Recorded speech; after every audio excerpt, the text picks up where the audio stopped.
लड़ेंगे और यह हमारे लिए एक ऐतिहासिक क्षण है और महाराष्ट्र के चुनाव में जनवादी पार्टी का यह पहला चुनाव है। हमने महाराष्ट्र के उन वंचित समुदायों, बंजारा आदिवासी समुदायों के बीच जाकर के काम किया है, क्योंकि हम यह मानते हैं कि महाराष्ट्र की जितनी भी इस्टेब्लिश पार्टियां हैं वो मराठा वर्ग द्वारा पोषित हैं और उन्हें वही पक्ष और विपक्ष में हैं और वही सत्ता के केंद्र में हैं, और इन पार्टियों ने आज तक इन वर्गों की सशक्तिकरण के लिए काम नहीं किया है।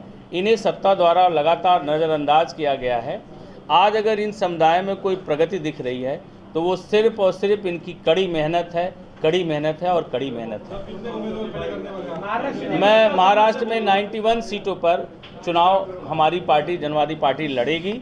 आज 42 सीटों पर हमने अपने कैंडिडेट्स के नाम आज हम अनाउंस कर रहे हैं। बाकी जो शेष कैंडिडेट्स हैं वो सारे शेष कैंडिडेट हम कल शाम तक अनाउंस कर देंगे और हम लोग इस महाराष्ट्र प्रदेश में 91 सीटों पर चुनाव लड़ करके इतनी सीटें जीतेंगे कि महाराष्ट्र की राजनीति में रिजल्ट के बाद जनवादी पार्टी एक निर्णायक परिस्थिति में महाराष्ट्र की राजनीति में दिखेगी। चुनावी मुद्दा क्या होगा सर? हमारी चुनावी मुद्दा इस महाराष्ट्र प्रदेश के जो बेरोजगार हैं, आदिवासी हैं, बंजारा हैं, वंचित समुदाय हैं, जिन्हें आज तक सरकार के द्वारा नज़रअंदाज किया गया है, उन्हें राजनीति की मुख्य धारा में खड़ा करके उनका सशक्तिकरण करना है, उन्हें सत्ता के बीच खड़ा करके उनकी समस्याओं का समाधान करना है। किसी पार्टी का समर्थन करेंगे आप? नो, मेरी पार्टी स्वतंत्र रूप से यहाँ पर चुनाव लड़ रही है।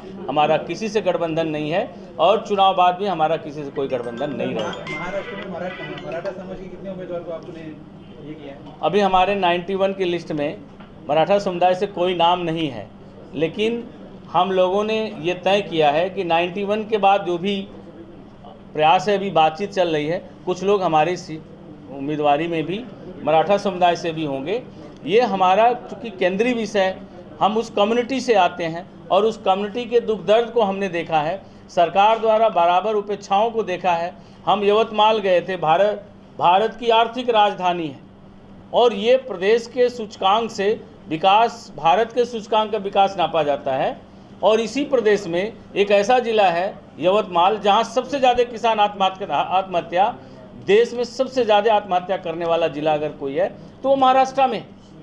किसान कपास का दाम नहीं मिल पा रहा है, सोयाबीन का दाम नहीं मिल पा रहा है, सस्ती उनको बीज नहीं मिल पा रही है, दवा नहीं मिल पा रही है, कर्ज में डूब जा रहे हैं, बिचौलिए उनकी सामान लेकर के खरीद ले रहे हैं और उन्हें समर्थन मूल्य भी नहीं मिल पा रहा है।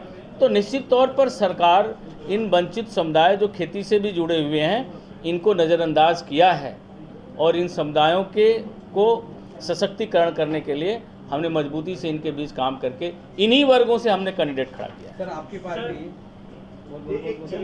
मेरी एक सवाल है, आपकी पार्टी लखनऊ में रजिस्टर्ड है? जी, बराबर है। जी। आपका यहाँ पे कोई कार्यालय तक नहीं है अभी तक? आपका है, मेरा कार्यालय है। पार्टी का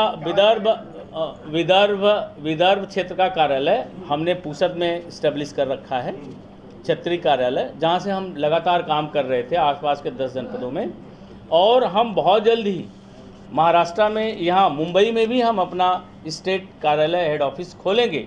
अब मेरा पहला चुनाव है, मुझे शुरुआत तो करने दीजिए और मैं मुकम्मल शुरुआत किया हूँ, चुनाव के बाद आपको दिखेगा। दूसरा ये बताइए कि उत्तर प्रदेश में आपके कितने एमएलए हैं वहाँ पर? एक। और कितना टका वोट मिला है, कितना परसेंट वोट मिला है आपको वहाँ पर? बिहार में हमें 1.76 तक % वोट मिला है। 1.76 का बिहार। उत्तर प्रदेश में चूँकि हमारा दल लगातार गठबंधन का हिस्सा रहा है तो इसलिए हम बहुत ज़्यादा सीटें नहीं लड़ पाए, इसलिए जो वोट का परसेंटेज हमें आना चाहिए वो वोट % तो नहीं आया, लेकिन जनवादी पार्टी का एक मजबूत ऑर्गेनाइजेशन पूरे उत्तर प्रदेश में। 2019 में कितनी सीटों पे लड़े थे आप? कितने सीटों, कितने परसेंट? 2019 में मैं खुद लोकसभा का चुनाव लड़ा था चंदौली से, आप लोग गूगल पे देखिए, मैं 4,96,000 वोट पाया था बीजेपी के स्टेट प्रेसिडेंट के खिलाफ और मुझे 5,000 वोटों से ज़बरदस्ती हराया गया था, क्योंकि हमारी लोकसभा और नरेंद्र मोदी जी की लोकसभा साथ साथ है और आधी बनारस शहर हमारी लोकसभा में थी।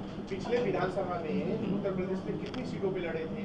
हम कितना परसेंट? समाजवादी पार्टी के गठबंधन में हमारी पार्टी वहाँ पर 7 विधानसभा सीटों पे चुनाव लड़ी थी 2022 में।